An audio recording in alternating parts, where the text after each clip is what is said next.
Okay, and we are back, and we are starting with Committee of the Whole.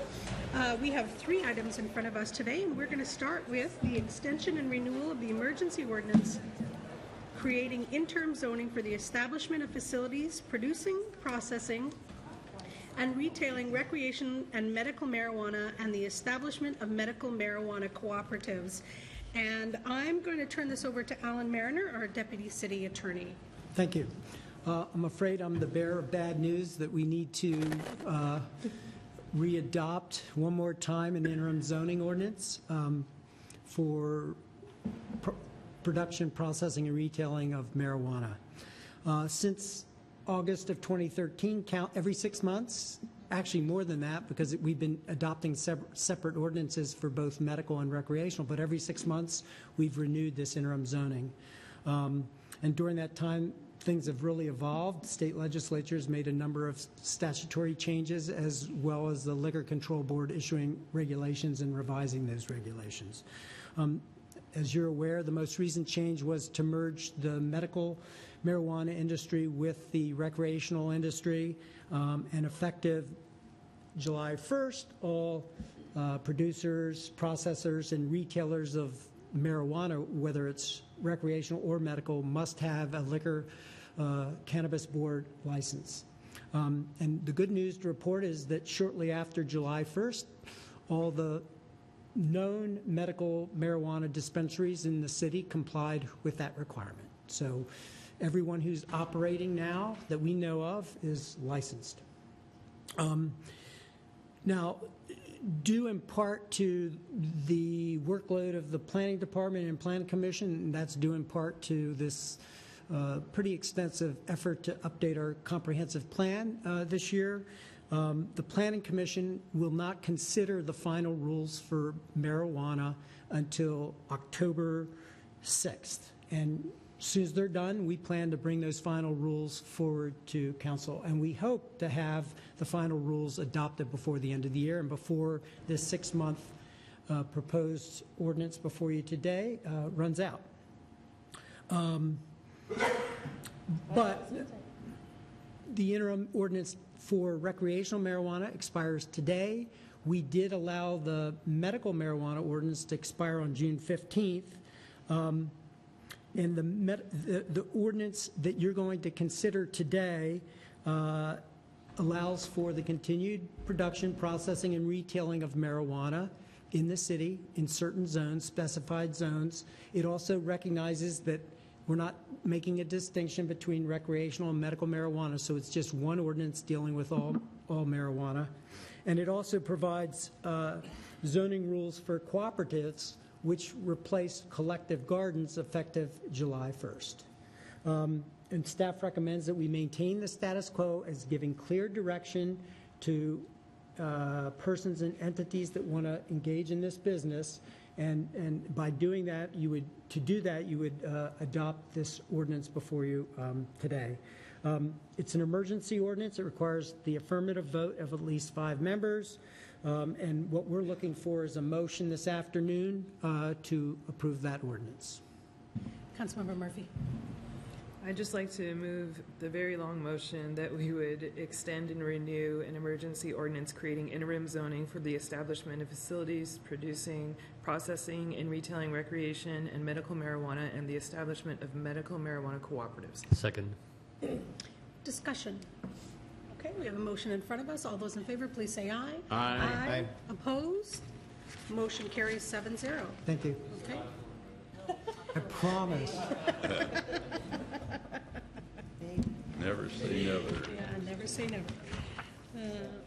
Okay, the next thing in front of us today is the adoption of a state legislator mandated impact fee deferral program for single-family detached and attached residential construction. And I'm going to turn this over to Kathy Bell. Thank you. Kathy Bell, Planning.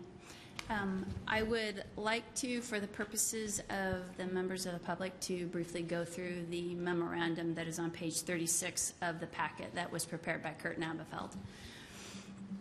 In May 2015, Washington State Legislature passed the engrossed Senate House Bill 5923, which effectively mandated and required all county, cities, and towns who collect impact fees to maintain a deferral program for single-family attached and detached dwelling units. For your information, the City of Bellingham currently collects impact fees for parks, schools, and transportation.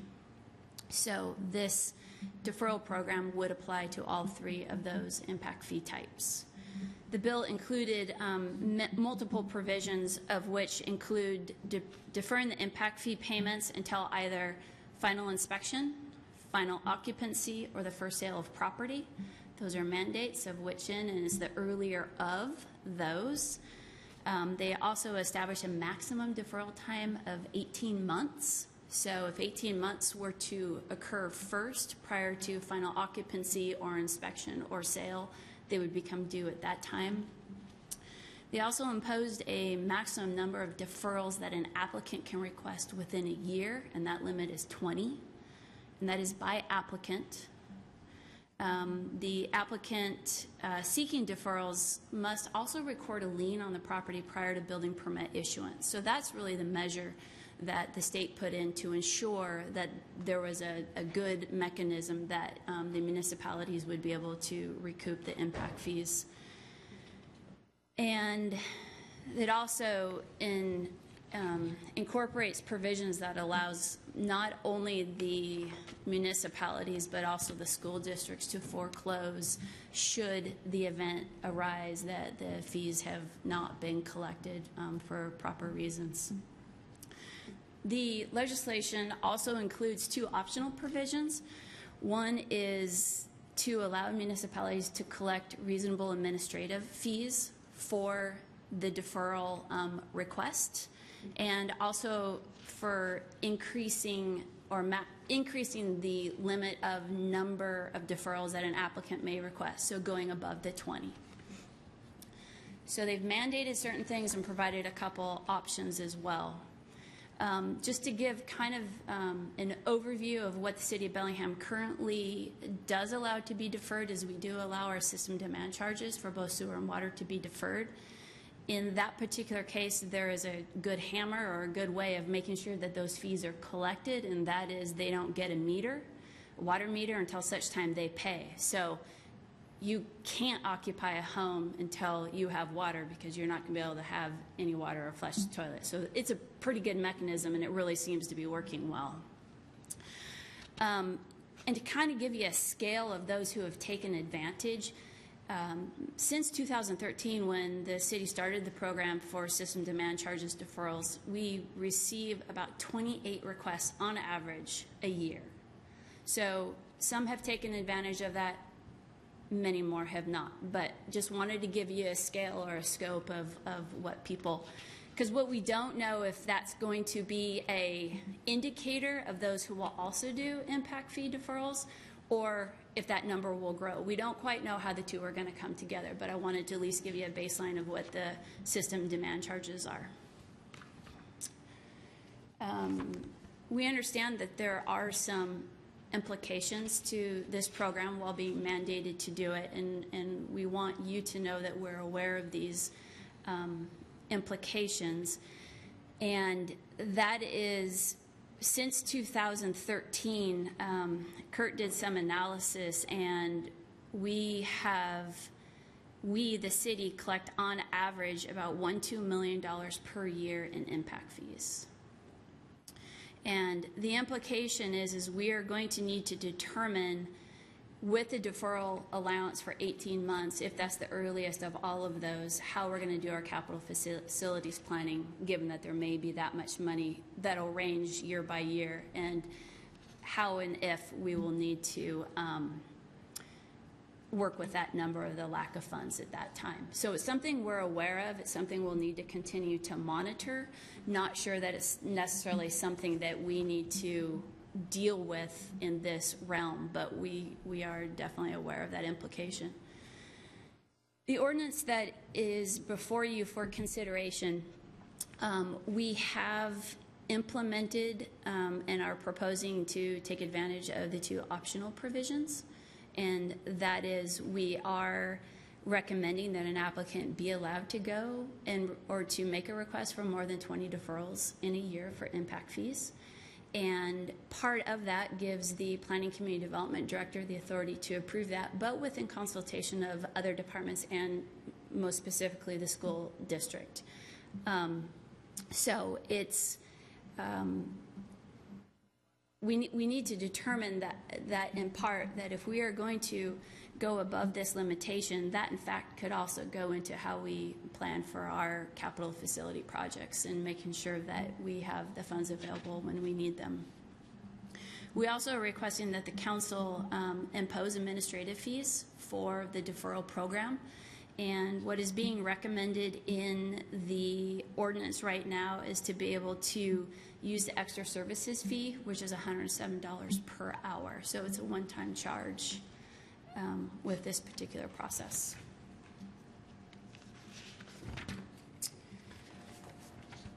So with that, staff has reviewed, and not just Mr. Nabafel, but as well as other staff, we reviewed other cities and counties' deferral program because there are others that have implemented it. We intend to do more research with them as what their lien looks like, what their release of lien documents look like, and try to benefit from their experience of how it can be an advantage to us. And we present to you the ordinance that is in the packet, and with taking advantage of those two optional provisions that the state has allowed for municipalities to do, and we recommend that you approve that and to forward a motion for first and second reading this evening. And one last thing that I would like you to understand is that the state has mandated that we have a program in place by September 1, which is in a few weeks. Councilmember Lillquist. I think it's a well-written, short ordinance. I really appreciate that. And I've actually been advocating for deferred impact fees for several years. There wasn't support on the council, and our legal staff had questions about the risk that we'd be exposed to if someone didn't pay up their fees. The state has mandated it, and that makes me happy because we're getting this program now. But I do have, so I'm going to be supporting this, but I have a question on the deferral system development charges. Is that for single-family houses only? I would ask Mr. Chad Bedlington to, I'm sorry, Chad, sorry. I would ask the Assistant Public Works Director to answer that, and he is here. That was a blast from the past, sorry. Because this current program for deferrals is only for single family. I'm wondering if the SDCs is also single family only. Chad Schwalger, City Manager. Typically the SDCs are for single family, but we also, we have SDCs for our multifamily, our commercial, all those projects. I believe the deferrals are across the board for those. So what I'd like to know is, did staff consider expanding the deferral program to include multifamily? Because if I'm putting in a onesie-twosie house, a single-family house, my deferral fees might, delay at $25,000 for a couple houses. But if I'm putting in a larger project, we could be talking about $100,000 or $200,000 deferral. And given the fact that we're hoping for, substantial urban infill, it seems like multifamily tax deferrals might be an important tool as well. Was that discussed? Yes, we did discuss it. The state mandate was specific to single-family. The ability to pursue multifamily would take more thought. And the reason for that is multifamily tends to require a greater amount of contribution. Those contributions are often used for public improvements. It raises the issue that is on a smaller scale with a single family, in that we might need those monies sooner to be able to do the improvement for the development, especially multiple units, phased occupancy, things of that nature. If council wishes to proceed on that, we certainly would consider it as a work program item into the future, but it will take more complex process to kind of see how that would work with the capital planning. So my request to the council is to see if there's any support for having staff pursue what it would look like to expand this to multifamily and put in the appropriate protections in place if we did that extension. You want to make a motion? I would make a motion that we ask staff to add to their work program as time available to consider extending the exemption, the deferral, to multifamily. Second. Discussion? Okay. All those in favor, and this is about asking the staff to look at the multifamily option for deferral payments for 18 months. All those in favor, please say aye. Aye. Opposed? Nay. Motion carries 6-1. Okay, back to our original discussion, the adoption of the state mandated fee. Councilmember Murphy. I just move that we approve the adoption of a state legislature mandated impact fee deferral program for single-family detached and attached residential construction. Second. Discussion. Kathy, you gave a little bit of information at the beginning, 28 requests on average a year since 2013. Is that specifically for ADUs and single family or just overall deferral requests? Okay. Do we know how many, well, currently not many detached except for in areas that they're allowed. Do we know how many even applications that we get for ADUs in a year on average? No, 28. Sorry, is the we can number certainly for all. supply that information, but I don't have I the was just ADU wondering, information because it doesn't right now. seem like it's a huge, can I assume it's not a very huge applicant pool? That is correct. Okay. Councilmember Hammond. So we're talking about impacts to two budgets here. The $1.2 million goes to the city, and then some of those dollars are pass-through dollars, if I'm understanding correctly, the school impact fees. Is that correct? Yes. What does that number look like out of the 1.2? I don't know. I did not receive that information of what the allocation is between park, transportation, and school, the breakdown. Does the school district have an opinion on this? I know that's they were mandated. They support it, okay. And they did comment on the option of going, allowing to go above 20 deferral requests in a year, and they felt comfortable with the provisions that staff has put in the ordinance of consulting with them.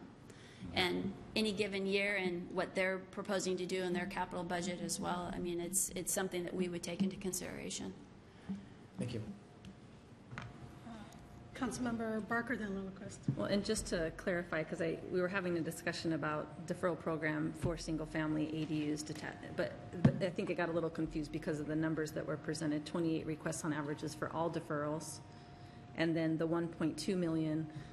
That's not what we'll see being deferred because there are such a small pool of applicants. The 1 to 2 million, I think, is what you said per year impact fees for deferrals is for the entire deferral program we currently have. Is that correct? On average per year, yes. But and so the other is ADU a would dollar be, amount per impact fee. So they're night and day. Yeah. And so the idea was if the system demand charges are a small number, that it's an indicator to us that we need to be aware of if the impact fee deferrals increase beyond is system demand charges going to, I mean, we don't know what the implications are. Okay.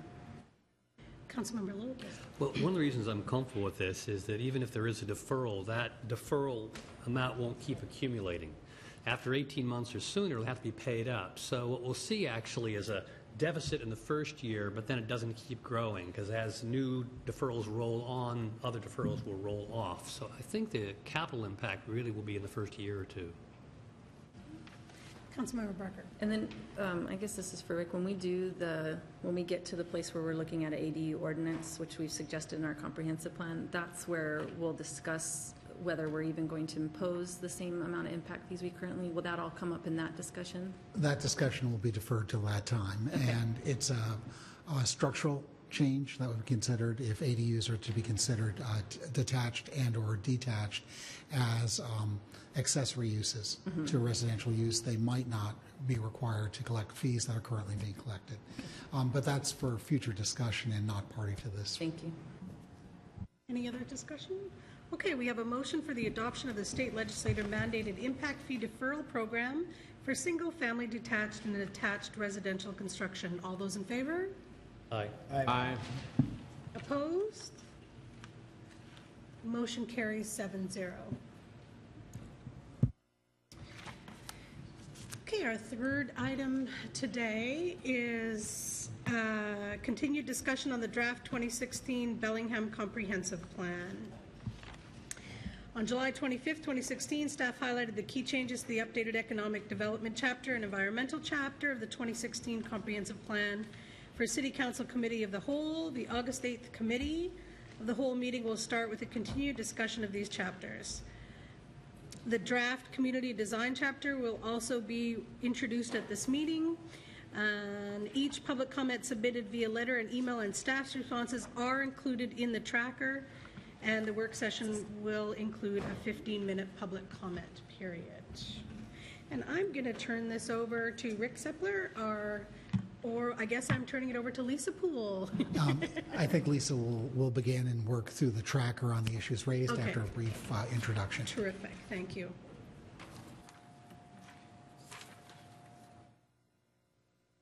Good afternoon, Lisa Poole, Senior Planner at the Planning Department. So as we did last meeting, we will go through the comment tracker, and this will be specific to the economic development and environment chapters. So in your packet for today, let me pull this up so everyone can see. We'll start on page 14.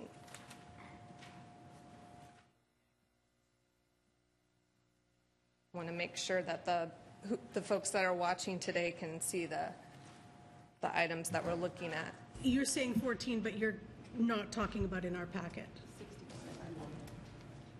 Because we're on page, okay. Oh, apologies.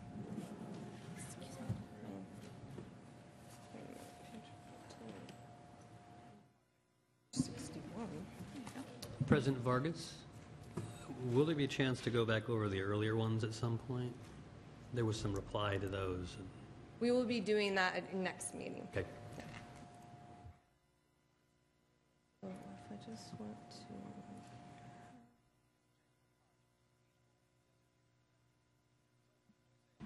So just to reiterate, we are on page 62 of our packet, but we are in page 14 of the comprehensive plan update. 61. Or 16. 61? Yes. Okay, so don't listen to me at all. Let's go back to that. So page 61, Lisa, and page 14, is that correct? Yes, okay, thank What you. I'm seeing here, and I just pulled up the packet, is 42 and 14 is Okay, what so I'm seeing. we're, for the public, for the council packet, we are on page It's different. 60. Okay. But page, or sorry, 61. Should we vote on this? Where are we? So we are on page, let me just make sure I have the same thing here. Okay, we are on page 61 of the council packet, and we are on page 14 of the comprehensive plan. This is what Tracker. I believe the public sees Of the tracker. when you pull it up online. So Okay. we'll just go through by this. Terrific. Thank you. So on the economic development chapter, the first proposed change that we have would be a line item number 39. And this was a suggestion by April to add some new language to page 8, second paragraph regarding the United Way's Alice report.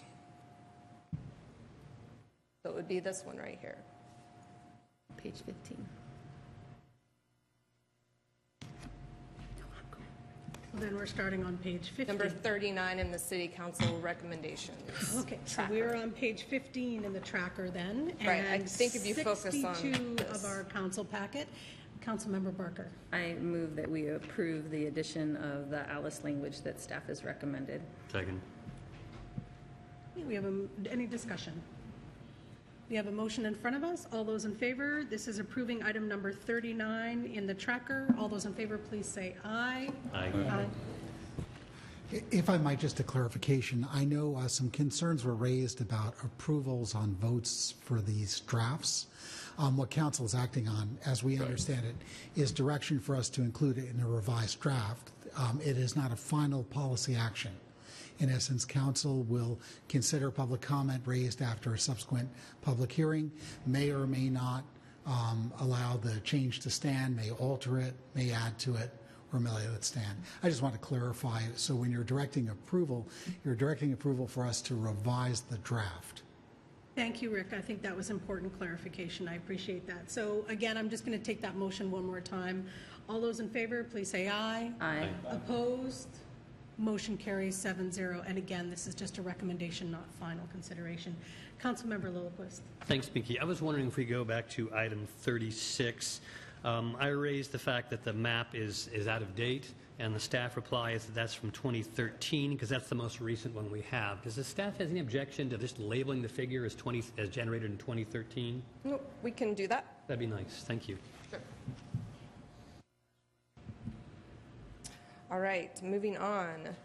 The next change, item number 42 in the Economic Development Chapter. This was a change by staff to revise goal ED4 on page 4 to be consistent with the revised goal language for ED4 on page 13, stating foster vibrant urban villages. Councilmember Parker. I move that we accept the staff's revised language of foster vibrant urban villages. Second. Any discussion? Okay, so this is for item number 42 in the tracker. All those in favor of adopting foster vibrant urban villages, which is great verbiage, we like that. All those in favor, please say aye. Aye. Opposed? Motion carries 7-0. Okay, next page, item number 46, highlighted in yellow. This was a request from April to revise or to include a new policy for goal EV9, and this would say, seek to ensure that environmental benefits are equitably distributed and environmental burdens are minimized. Councilmember Barker, I'm just looking at you. I move that we add the language staff proposes for seek to ensure that environmental benefits are equitably distributed and environmental burdens are minimized. Second. Did you get that, Marie? Second? Okay. Okay. You can give it to Roxanne this time. We'll give Michael the next one. Any discussion on that? Okay. Mayor Kelly. And this is just my question. Are impacts different than burdens? We should talk about impacts of a policy. Does it matter? I guess I want to make sure we know what that means. I think some impacts are positive, maybe, and burdens are always negative. Staff maybe would know the, oh, sorry, excuse me. I think what we're talking about when we say environmental burdens are minimized, we're talking about environmental justice issues. Mm-hmm. So in that case, I would say impacts and burdens are synonymous, I would say. If you prefer impacts, we can change it to... No, I mean, it's what the council prefers. I was just wondering if there was a different definition than, because I think burdens imply something on the kind of the negative side of the ledger, but I just wondered if there was a different way to say it. It doesn't matter probably that much as long as everyone knows what it means. Yeah. It's just not a typical Councilmember Barker. word. Yeah, my assumption is much like Michael's. It sounds like that a burden is, and like Lisa suggested, in that environmental justice. It's undue noise, pollution, a lot of these things that in the past in governments we've seen many times might fall on the shoulders of those that are already having a very difficult time because of the location of where the development is. And this, I think, is really bringing us some enlightenment on looking at those negative impacts and making sure that we're fairly distributing them. Is there a concern with the language, like legally, that it might get us in? Well, obviously I'm not an attorney. I'm just thinking that we want to equitably distribute the benefits and the impacts, I would think. I mean, it would be, I don't know. But that's wordsmithing, and I don't need to wordsmith your work. Well, this was, oh, sorry. No, I'm actually looking at Rick to kind of, I guess, I'm curious whether we want to table this and come back with a clear definition. I don't want to table anything necessarily if it's difficult to change. As a policy statement, it's matching benefits with burdens, and it's commonly understood. Okay. Council, are you, Councilmember Barker? You have well, and because as you can see, my language on the side was asking for some language, and this is staff's language. Burden consequences. So I would defer to staff on this, because I was giving the idea of what I wanted to see, and this seemed to marry up with it pretty well, but certainly you need to have flexibility. So I think my motion, I'll still leave my motion at this So you point, leave your unless motion somebody in your would like second? to Okay, well, amend it. we'll vote on it and we'll find out if there's approval. Okay. So we have a motion in front of us. This is for item number 46 on the tracker. Seek to ensure the environmental benefits are equitably distributed and environmental burdens are minimized. All those in favor, please say aye. Aye. Opposed? Motion carries 7-0. Back to Okay. you, Lisa. The next page. Item number 49 is the next proposed change, and this was from Michael regarding goal EV2. Oh, excuse me, just a second. We have moved on to the environment chapter. I just wanted to note, sort of all blended together, but this is the environment chapter. So number 49, staff proposes to add a note to goal EV2 that references the land use and capital facilities chapters for more information on this item. Councilmember Lillquist. Great, thank you. I would actually move approval of both recommendation 49 and 50. They're the same in both cases. Staff is adding a note to create the internal consistency that I think will really help out. Second. Staff, are you comfortable with us passing both 49 and 50 in the same Yes. motion? Yes. Okay. Any discussion? Right, all those in favor, we are accepting the verbiage for points 49 and 50.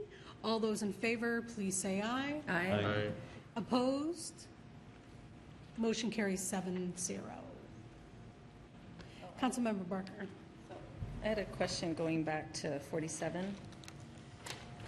I just wanted to understand the argument against adding language specific to urban farms. Maybe you could help me. I mean, I see that we already increase access to healthy food in Bellingham, and we talk about community gardens. But urban farm is a very different concept. It's for those people who still have, I mean, it doesn't even have to be a large lot, but are producing large amounts of food for the community or for themselves. Could we broaden that policy LU 80 to specifically include urban farms? That's where I would like just some feedback from staff if it doesn't have to be said specifically, but it's just that community gardens are typically multiple people in a site versus Right. an urban farm is somebody's backyard. Okay, we could also, yeah, I mean, we can work with that language and just replace, community farms with urban farms that would encompass, that someone's would encompass backyard both and the community neighborhood and garden. urban. As far as the incentives program, I thought that was perhaps just a little too specific, and we'd probably have to have a larger policy discussion about whether that's something the city wants to support. Yeah. But I think we can revise that existing policy to also encompass the smaller scale yards, yard farms, Yeah. if that's what you like. And I'm trying to remember which chapter it was in, talking about solar interruption for building. We had some language there, and I think the reason why I was going after urban farms is I can see where as we put more and more policies around what you can build on your property, it makes it more and more difficult for us to be really the most prudent with our land use. However, we're encouraging solar right now this year. We're encouraging passive solar homes. And then this idea of some people are out there utilizing their property as urban farms and contributing quite a bit to our food need. So to me, I was wondering if that wouldn't be something, and I'm not really sure where that discussion would come into play, but as we look at when we will look at solar impediments, whenever they are specific to these things where people have invested in versus somebody's going to be taking your son away because they're going to build where we said they could build and they're allowed to build there. So I was trying to get the language here so as we had a further discussion it might be in there, but I couldn't remember where we're going to have the discussion about the language of solar impact. It's probably in a couple different chapters. I imagine the design chapter would be one place where that's included. Yeah. That's just my background of why I was looking at the urban farm concept. Well, if you want to make a motion for us to work on that policy a little bit, we can do that. Which one, the policy of the solar exposure, or just adding urban farm language to come back Yeah, for I review? mean, I'd recommend revising LU 80 slightly to specifically Can I go ahead and do that? include that. Do you want to make a motion? Yeah, so I move that we slightly modify the language in, was it LU 40, to replace community food gardens with urban farms. No, LU 80. LU 80. Sorry, thank you, LU 80. Second. Any discussion? Okay. All those in favor, please say aye. Aye. Opposed? Motion carries 7-0. Okay, let me see. Back to you, Lisa. All right, where are we? Let's finish 50. Okay, the next recommendation would be item number 57, page 20 of the tracker. That's a request from Michael to modify policy EV29 regarding some specifics for the urban forestry management plan. Councilmember Lillquist. Thank you. So, thank you. I like the improvements, but except for one thing. It just says, include such elements as citywide tree canopy baseline and target and street tree goals. What kind of target? It seems like we left out an adjective. Coverage targets? Right. It would be a citywide tree canopy baseline and tree canopy target. We can clarify We say tree that. canopy target. Thank you. With that small change, I would move that we adopt language changes point number 57.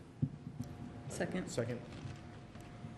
Okay, we are on item number 57 of the tracker. All those in favor of approving adopted language, please say aye. Aye. Opposed? Motion carries 7-0. The next item is number 59. Dan Hamill requested a policy regarding protection of the Salish Sea, and so we modified goal EV5 to include that language. Councilmember Murphy. Just move that we add the language to the Salish Sea for number 59. Second. Any discussion? All those in favor, this is item number 59 on the tracker. For approval, please say aye. Aye. Opposed? Motion carries 7-0. Item number 60 was also a request from Dan to add pharmaceuticals to policy EV58. Second? Oh, wait. Move approval. You were giving me the, so I jumped in there. Okay, so we have a motion and a second. Any discussion? We are on item number 60 of the tracker, and all those in favor of the updated language, please say aye. Aye. Opposed? Motion carries 7-0. The next few items are additional staff changes. Item 61 is removal of policy EV16 as it's redundant of policy EV11. More of a cleanup item. Councilmember Parker. I move that we accept staff's proposal to remove language EV16. Second. Any discussion? Okay. So we're voting on the removal of EV16. This is item number 61 in the tracker. All those in favor, please say aye. Aye. Opposed? Motion carries 7-0. Item number 62 in the resource conservation section, we added some language stating that the city is a leader in solar permitting. Councilmember Murphy. Move that we approve the added language indicating that we are a leader in solar permitting, item 62. Second. Okay, we have a motion in front of us. This is for item number 62 on the tracker. All those in favor, please say aye. Aye. Opposed? Motion carries 7-0. Item number 63, we replaced the term alternative energy with renewable energy. Move approval. Any discussion? Okay. Motion in front of us, and this is approval for language number 63 in the tracker. All those in favor, please say aye. Aye. Opposed? Motion carries 7-0. And the next one, number 64, we replaced the Lake Whatcom watershed map with a slightly updated version. There were a few labels that were in the wrong spots. Councilmember Murphy. I move that we replace the updated watershed map, item number 64. Second. Any discussion? All those in favor, please say aye. This is item number 64. Aye. Opposed? Motion carries 7-0. And those were all of our recommended changes. However, on item number 65, we did follow up with April on that and looked back at the minutes. That was an item that council had voted 7-0 for us to bring some language back. We went back and we looked and we felt that the environment chapter had several policies regarding protecting critical and riparian areas, and then the housing chapter had several policies regarding providing housing for the homeless. So with those together, we felt that that issue was covered, but once again, we can provide some draft language for you to approve today if you'd like.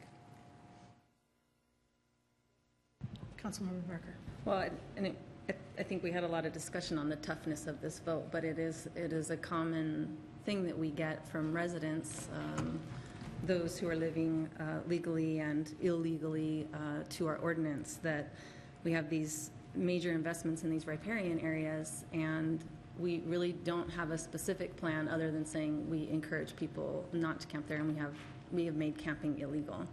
So the intention of that motion was to bring language specific to enforcement and removal, to make a plan on how are we going to do that with the investment. And I would in the future, I would say maybe the language homeless camps is inappropriate, maybe illegal camps or camps, period. So I'd still like that to stand unless council would like to make a motion to remove it, but that was the original motion with that specific language. We did draft some language, if you'd like me to read that today for a draft policy. I'd like to hear it. Okay. Protect critical areas and riparian zones by prohibiting the establishment of illegal camps in these locations and providing designated facilities to accommodate the unsheltered.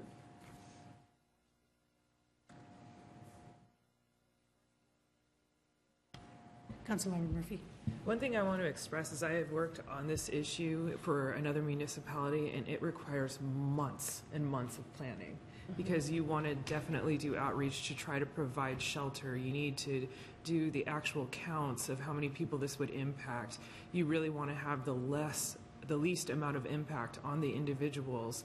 And if you look at what other jurisdictions are doing, this causes major unrest. So we'd also have to plan for that. So I just want a lot of thoughtfulness to go into this and proper planning if we are to ever to really implement it.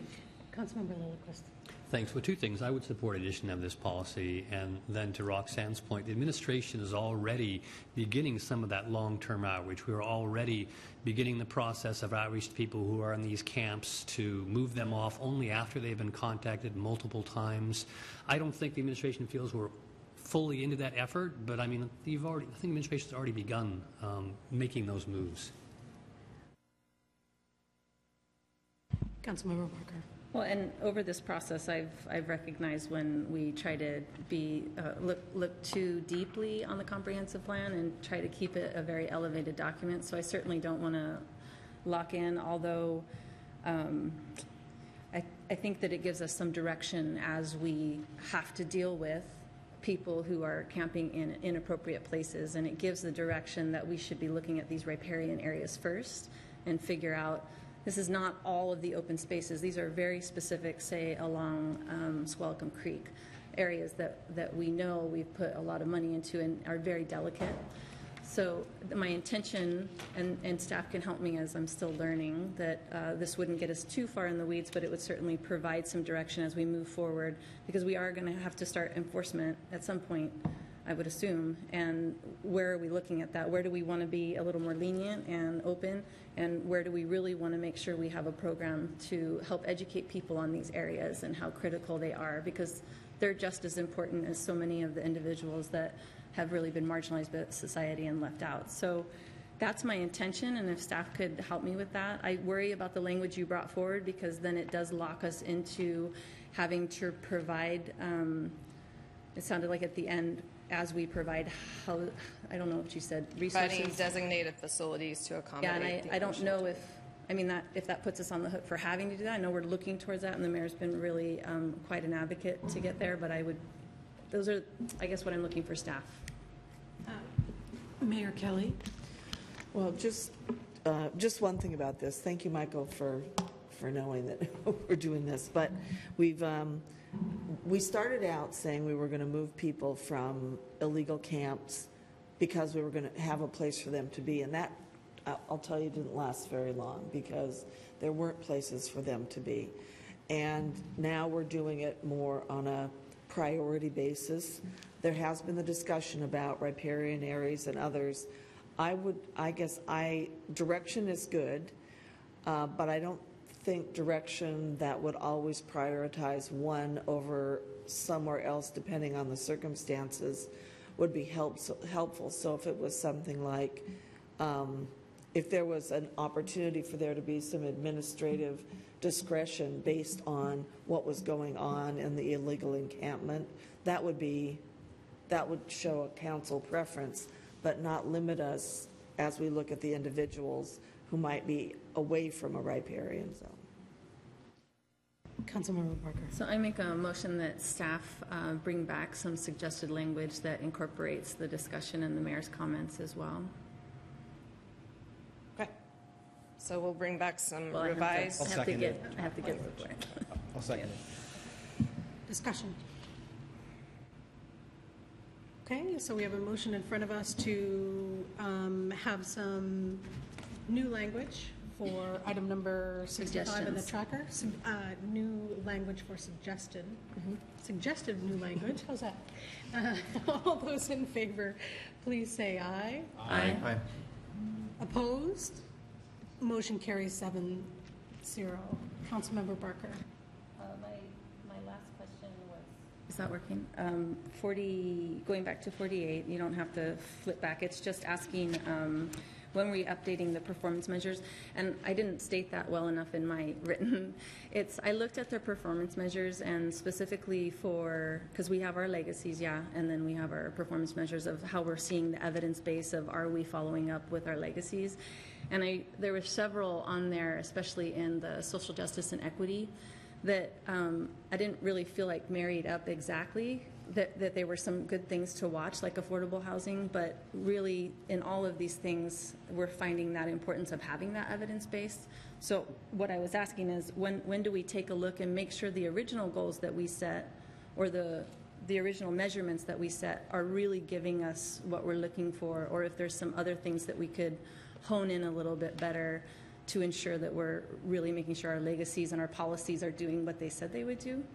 So I was just looking at when does that come back where we could ask more questions. And are you looking at me?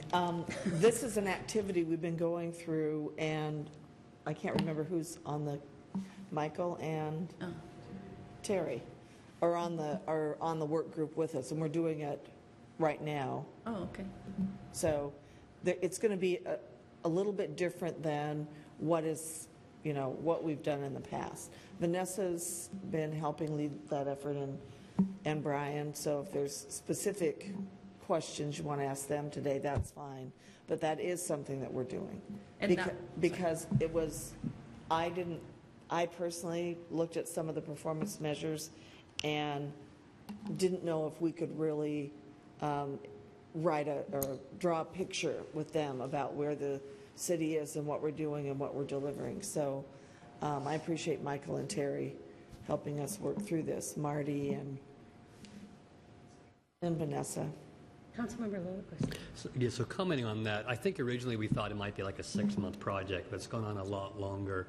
So revising the performance measures to reflect better what we want to measure, but that became entangled with the fact that how we display them and the software program and the cost of the current system with a contract with the company we have, and then data collection issues and expense of data collection. So it's taken longer, I think, than we anticipated.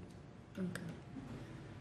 Councilmember Barker. So if I wanted to give some comments about some specific measurements I thought might be something we could look into, I should just send that to your guys' group. Would that be the most appropriate? That would be great, Okay. and we should probably, even though it's gotten very complicated, talk about making a presentation to you, maybe a status presentation, so we all are back on the same page about where we are. That would be helpful. Thank you. Okay. So Does with that that, conclude that we're done portion, with Lisa? the comments for the environment and economic development chapters. And I did want to note that we do have a separate comment tracker for all the public comments dating back to January of this year, starting with the Planning Commission process. And we'll be including that with the packet for your next meeting where we're talking about the comprehensive plan. And we can pull out some of the public comments where we had specific recommendations, which most of them have actually been folded into the Planning Commission and City Council recommendations. So there are just a few that have not, that we'll bring forward. So you're going to go through the community design chapter now? Yes, we will. And then I just want to, just so everyone can follow along, and then we will take public comment, and then we will go to council, any other additional comments or questions on the comprehensive plan. Okay. So the community design chapter. This presentation will just go over some of the state requirements, if there are any, the policy foundation, as well as the key changes in the chapter. So per the state, optional plan elements for the comprehensive plan include a community design and historic preservation elements. And although a design chapter isn't required, many cities have such an element in their comprehensive plans, and it makes sense to have one since these are optional elements. A design chapter was included in the original 1995 comprehensive plan, and it provides a framework for shaping the community's form and character. And it generally does so through the natural setting of the city, the physical development, as well as public infrastructure. The policy foundation for this chapter includes promoting streetscapes that enhance economic vitality and aesthetics and support pedestrian activity. And this includes such elements as street trees and street furniture and pedestrian scale lighting. It also includes expressing the community identity and sense of place through improvements to private and public realms.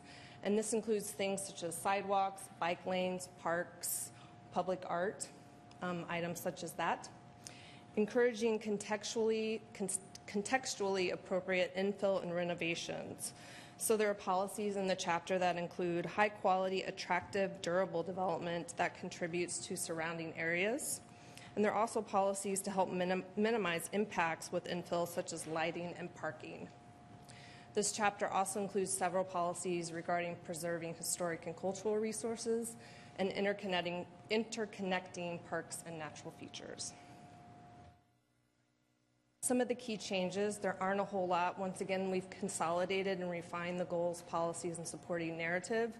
We've added a nice map that includes all the city's historic resources and some new policies that reflect community priorities, and that includes fostering placemaking and applying CEPTED principles. And CEPTED is crime prevention through environmental design, which is a multidisciplinary approach to deterring criminal behavior through environmental design. The Planning Commission just had two somewhat minor changes to this chapter, and this was under policy CD2. They modified two of the implementation strategies related to coordinating land use, fire, and street standards. So they clarified the point regarding designing for emergency response vehicles, and they also removed the reference to transit-oriented design, as it was redundant of other policies. So with that, that concludes my presentation, and these are some of your upcoming meetings. We can sit down and talk about any questions you might have on this chapter. Can we hold that, Councilmember Lillquist, until after we do the public hearing? Is that cool? Okay? Just because we've had comments, and so I'd prefer to. I was just going to say I like the chapter. Okay. All right, then. Okay, so we are going to move to the public hearing portion. If there's anyone who wishes to comment. If you could come down, we don't have a sign-up list, but the usual rules apply. You have 3 minutes. If you could please state your name, since we don't have a sign-up list. Anybody who wishes to say anything, come on down.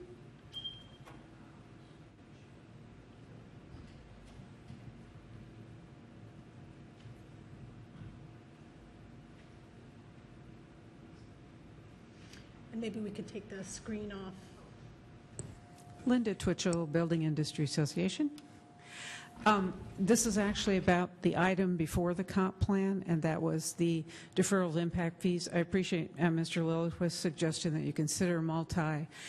There's been little public opportunity for comment on this. I was on vacation last week. None of us looked at the agenda. We didn't know till today you were doing this. But so, Linda, just sorry to interrupt you. I just want to ask for clarification because the public hearing is on this particular. Does it really matter? Can we receive these public comments? Could someone please advise me on this? Alan Mayer, Deputy City Attorney. I don't think we're conducting a public hearing now. Council at its discretion is allowing some informal public testimony, but I would say this testimony does not relate at all to the comprehensive plan. It relates to a prior item that you've already dealt with. So there's no right or wrong answer, but it's not related to the comprehensive plan update. You want to comment or not? Whatever. But you're allowing me discretion, is that what you're saying? So you're saying Yes. maybe? If the council wants to hear it out of order, I don't think that you're legally prohibited from doing that. Go ahead, Lynn. Okay, I just wanted to say I appreciate Mr. Lillith's suggestion that you look at multi.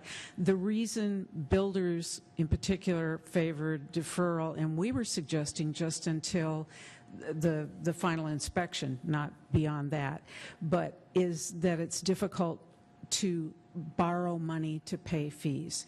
And so this is a major consideration from the development side, is if they can pay those once the project is finished and they're ready to sell it, it helps folks out. So just throwing that in. Thank you much. Okay, thank you. Is there anyone else who wishes to have comment on the comprehensive plan on these particular chapters? Anyone? Going once, twice, 3 times? Okay, council members, any questions on our community design chapter? Councilmember Borneman. Yes. What is it? Page 12, policy CD 35. We have on that about allowing setback parking and lot coverage requirements in older neighborhood. Allow flexible setbacks parking. What kind of flexible parking are you talking about for the older neighborhoods?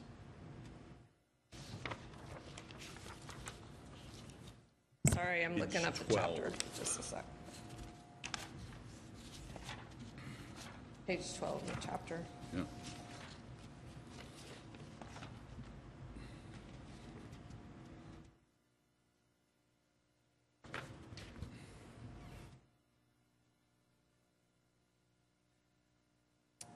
Okay, which policy? CD 35. Allowing It's not flexible. specified to provide flexibility for implementation measures. What? It's not specified to provide flexibility for implementation measures. And I'm asking when you're talking about flexibility in parking for older neighborhoods, what are you talking Well, about? in some cases, say for example, my home in the Lettered Streets neighborhood doesn't have a driveway because it's an older home and doesn't have a garage, so we park on the street.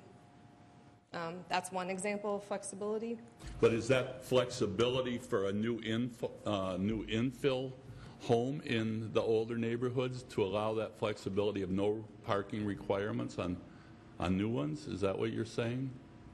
This isn't specific to ADUs, no. And issues such as that would be looked at in our upcoming ADU ordinance. In general, I'm not talking about ADUs. I'm talking about Infill. if you're building a new single-family home in an existing lot in an older neighborhood, are we talking about possibly not having parking. Is that what That's you're talking? not what this policy is getting at. We have rules for parking spaces required, and we're not proposing for those to change. Okay, but it just says flexibility, and it doesn't state what, so It's that does, undefined. you know. What it does provide is a policy base as you develop your implementing ordinances to consider what's the right measure of it. Absent any flexibility, it's strict conformance and variances can rarely be approved because you meet the criteria. It's probably undisputed that some degree of flexibility is needed. The question is, what's the right fit? Typically, that's found in our implementing ordinances we bring before council and say, we've got this policy, it asked us to look. We think you should allow for 10%, 5%, some flexibility to make things work better. And it's for council to consider whether that's too much or not enough. So it just sets a policy base for future review. It's unspecified on what exactly would be flexible. Okay, I just assumed staff must have had something in mind, and I wanted to know what that was. That's in the existing adopted plan, is it not? Yes. Yeah, it's a carryover from before, and prior staff obviously did have something in mind, but... Yeah, well, I saw in the packet it was highlighted, bolded, that element about flexible setbacks, so I wasn't sure. Right. I think there are a lot of unique circumstances in these older neighborhoods that we have to be a little flexible with. Yeah, okay. Council, any other questions? Councilmember Barker. The map on page 14. So I recognize that these are all registered sites, but we have far more historic sites than just this. So for instance, at the corner of Northwest and Birchwood Cedarwood, that's the old coal mine start where Albertsons is right now. And then of course we have coal mines all throughout the area on the north end there. And so is it not on there because it's not historically recognized, or say the victory lots in that area that were the food produce for? I was just interested in why we didn't have anything marked, but then I noticed the registers. Right, because these are designated.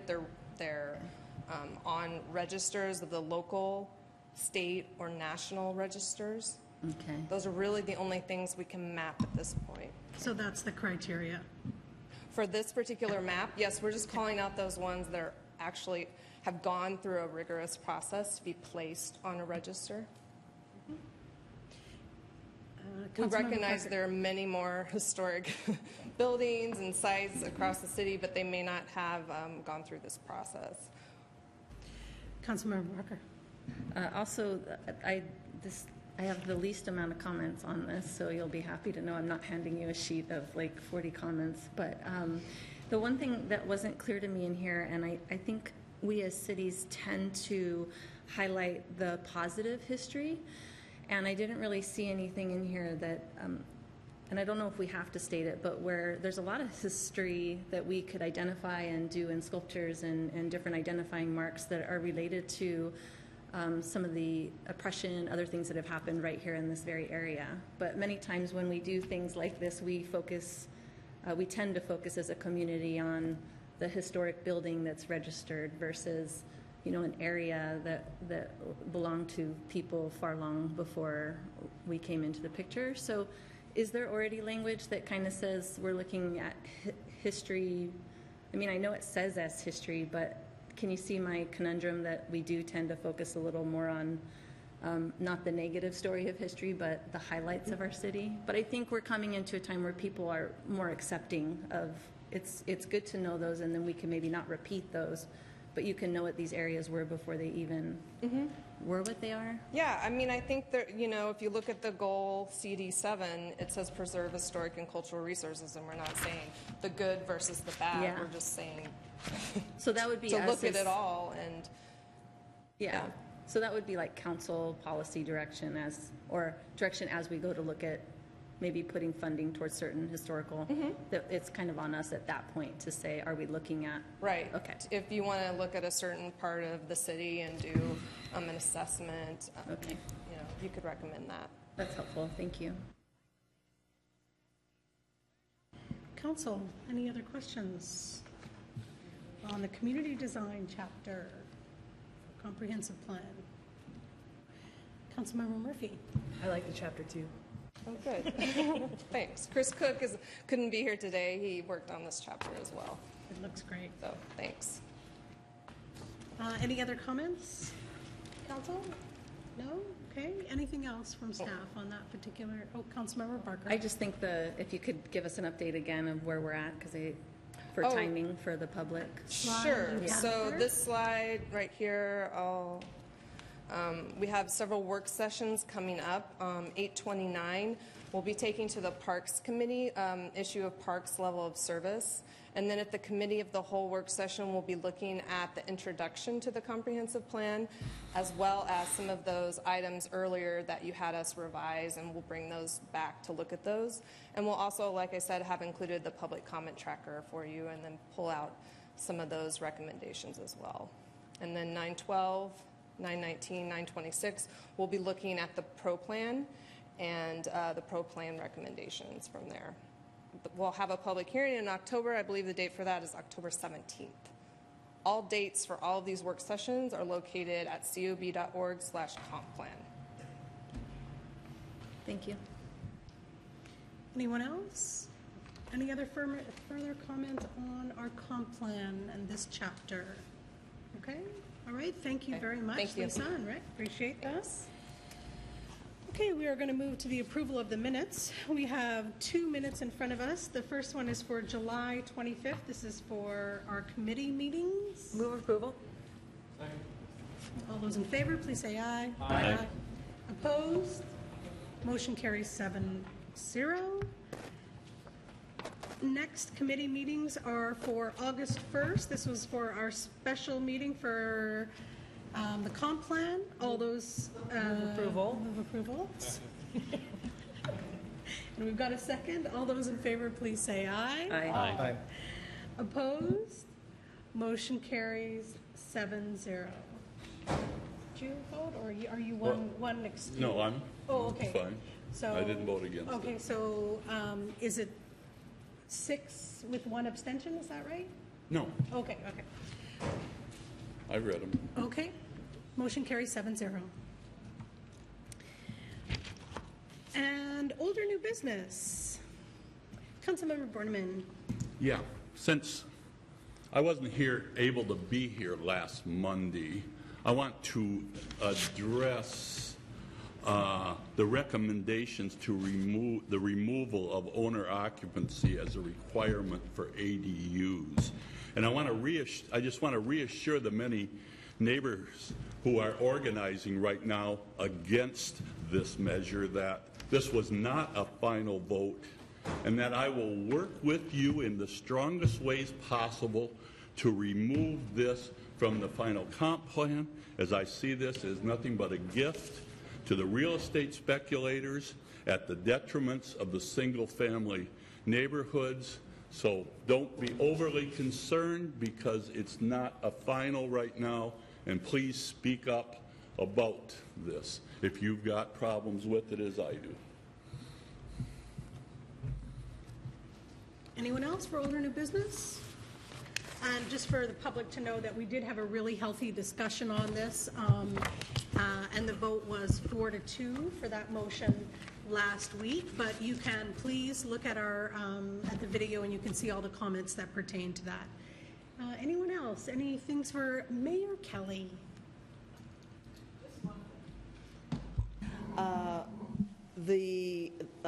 There have been some verbal conversations with the sheriff about ensuring that we have an opportunity to, hi darling, to do booking in the county jail. We have had an opportunity to increase the effectiveness of our programming to do Skype-type interviews, which is a good thing.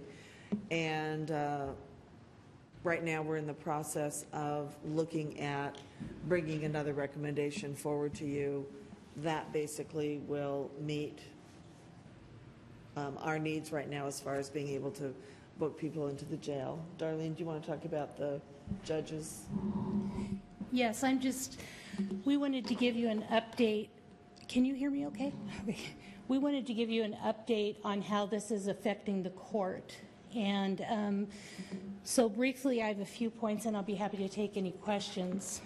The first is that it's taken us until July to be able to get the ability to hold court remotely.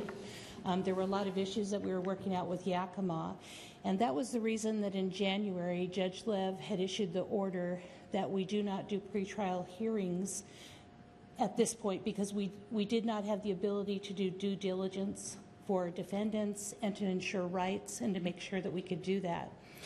We've been working on that over the spring and have come to the point where in June we held some testing and we were able to see that it was going to work. And so we did a mock presentation to see that the video recording would work. One of the things that I would like you to understand is that the court has 3 types of warrants that it generally puts out. The first type of warrant is for somebody who usually has failed to appear for court or for some other reason. Sometimes it's multiple times, sometimes it's multiple charges, but the court puts out a bench warrant, and that's the first level of warrant. The second level of warrant is called a priority hold warrant, and generally that warrant is for somebody where there's a serious concern. It's not just that they didn't show up, it's just there's a real community concern that this person really needs to be taken into custody if they come in contact with law enforcement. And then the third type that we have is called an actively pursue warrant.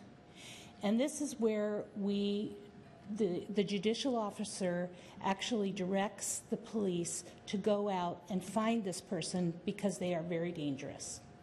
And so those are the levels of warrants that we have. And the court has certain processes when each warrant comes into play of how we proceed. During this period where we haven't been able to book, I know that most of you probably read the article about Mr. Riddle and the hatchet. That was one of the incidents that we had. We had a crash incident where somebody was drunk and got into an accident. And because we were not allowed to book, I believe that Washington State Patrol was called. They were able to book the defendant into jail, and it is now a county charge. But what happened to that defendant is then there were also other charges that this defendant incurred that went along with this accident. Now this defendant has 2 courts that they have to work with from the same incident. So it not only affects community safety, but I'm just trying to point out to you the things that we're seeing. Another was we had a felon in our community that was arrested. He had 6 warrants out of Bellingham. Even though he was booked on that felony in the county jail, our warrants were not served. And so it wouldn't have added another bed, and I know that there are other issues that I won't even go into, but that person's warrants weren't served. And then that person was transferred out of county. And so our 6 warrants that we had on that individual are still outstanding. He's been sent to another county, and we were unable to do anything with those warrants. One of the issues for the court is that because the priority hold or the not being allowed to book fluctuates from hour to hour, there's never any certainty as to whether we will or whether we won't. The very first week, I think it was the week before last when this went into began, we had 2 people that had DV assault 4s. Those are what our court would consider a more serious charge. One of these defendants had at least 6 weapons in their possession. When we weren't allowed to book them, they were taken down to SCORE, which is a facility that the executive had negotiated for such emergencies. We don't have any ability to hold hearings down at SCORE at this point, and so we needed to get them transferred to Yakima. So we had to wait until they were transferred to Yakima. Then Yakima, with no ability to arrange, had to suddenly help us facilitate getting these people heard because of certain rights that you have when you're a defendant. This is where we learned that one of the defendants had multiple weapons, and as I said, these are considered fairly dangerous cases.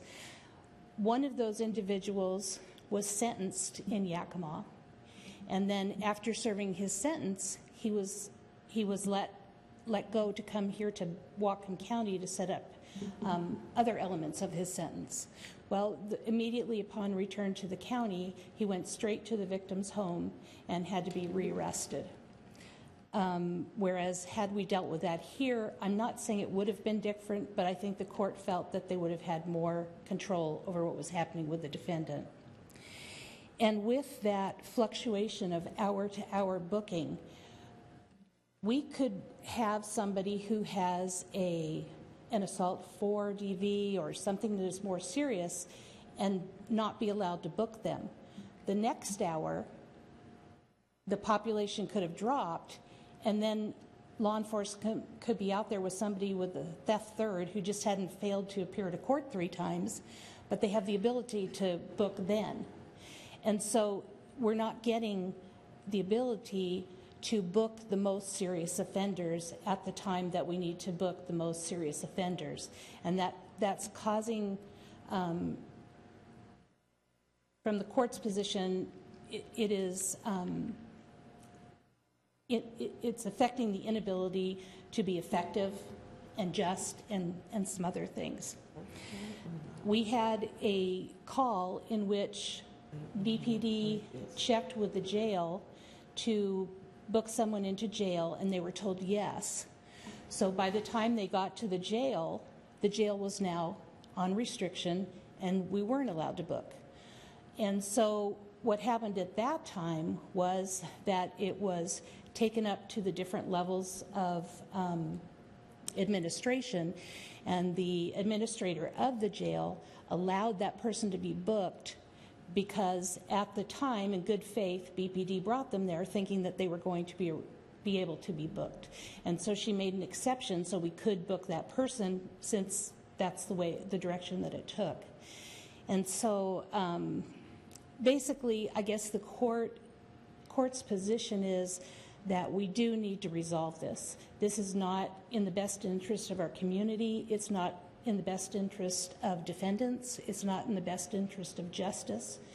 We feel that Bellingham has dealt with these issues as responsibly as possible, that we have come up with new solutions and looking at things in new ways to reduce incarceration and certainly to reduce the number of inmates that we're putting in the jail so that we can do our part. But we're at the point of, so far, exhausting what remedies we have thought of to help with the level of incarceration, and our level of incarceration for Bellingham defendants has come down quite a bit.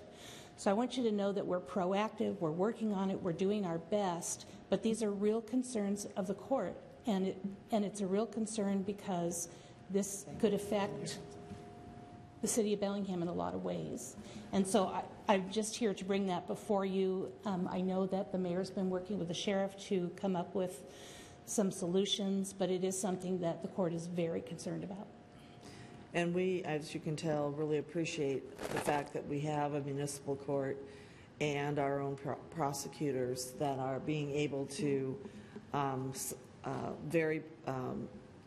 when I say selectively, I don't mean selectively, but very individually deal with this problem. I also appreciate the fact that Judge Lev has allowed us to move forward in our negotiations with the sheriff by lifting her order that we can't send pretrial people. We still prefer leaving them here, but we've done our best to be able to serve them if they can't stay within our community.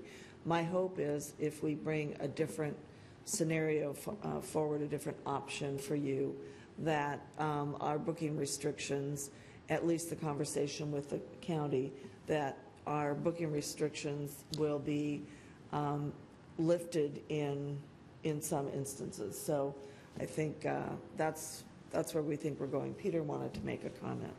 Thank you, Darlene. Yeah, Peter Rufato, City Attorney's Office. So just to follow on a little bit on what Darlene was talking about, I think the police department, they're not here right now, but they've experienced some operational challenges, obviously, with booking restrictions. Although I would say that I think that the department was very nimble in ensuring public safety at the same time. It creates operational challenges, and certainly we seek to find a way that those booking restrictions aren't there, which really comes down to, I believe, understanding from the county's perspective, it's about pretrial and the ability to transport pretrial, which prior to January 1 with Yakima County, we ensured in the contract that they would work with us to establish the ability to have remote hearings. So this is something we've been working on for quite some time. Also, in the agreement that we did execute with the county, we committed to a diligent effort to establish the processes to be able to do pretrial. Again, there's significant challenges with that, technological challenges. The court, IT department, working with counterparts in Yakima County have done that. We've had several meetings. We had testing. We had testing, I believe, towards the end of June, a couple of weeks before booking restrictions were imposed, getting that set up. We've had additional testing and some actual cases since then. So we got the commitment from Yakima County. We committed to do this with Whatcom County. And I really view it as phase 3. I'm not sure how many more phases we're going to have, but we were at phase 3 in reducing the number of Bellingham-only inmates, the average of 7. We will cut into that with pretrial. It's not ideal, but that is what we're being asked to do. I anticipate, we had some issues with option 1 in terms of timing and protecting individual rights. There are certain hearings that have to occur. Preliminary appearance has to occur within the next court day after a probable cause determination.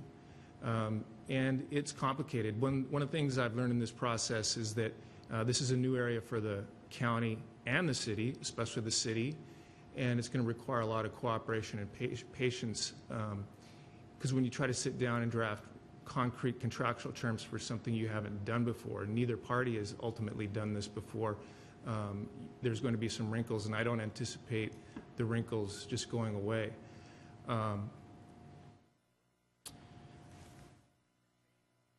The other thing I would have to say is that I think that Bellingham has to look at our use of the jail based on, the Whatcom County, whether it's option 1 or option 2, is really looking at users of the jail not as a typical jail, but as really a booking and holding facility. And so we have to be cognizant of that. That's what's being offered, because. And the other thing to keep in mind is once we start this, the transport of pretrial, it will be ongoing. You have to set up the systems, you have to set up the transport system, and the hearings in remote areas. It's not like an on-off switch where you wait till you're down to a certain number or do it only when you reach a certain number in the jail. So that's the only way that courts, prosecutors, and these transports can work. So I don't know if there are any questions on this for me, but I'm happy to answer those. Councilmember Murphy. I just wanted to thank the court and also appreciate all the work that the court is doing to try to work around these issues that we're being presented with. And from my standpoint, I want to work so effectively with the county so that we won't have to continue to endure all of these challenges on behalf of our community and the county and the community. So thank you for the information and the input. And I at least will say, I believe we will do our very best. I wanted to reiterate that if you could please pass our gratitude to the judicials, to our judges about how they are evolving and working with the system, and thank you for that. And it sounds like the sheriff is aware of these booking challenges that we're receiving, and that we are working together to see how we can smooth this out. Is that Am I understanding that correctly? Okay. Well, thank you, Sheriff, for being willing to work with us and finding a way to make this all happen a little bit easier and better for everyone concerned. So thank you for that participation. Anyone else on anything else? No? Okay, old or new business? All right. Councilmember Parker. Well, no, it's just because of the franchise agreement, and I've been meaning to bring this up in old and new, but since it's new for me on a committee, I'm not quite sure.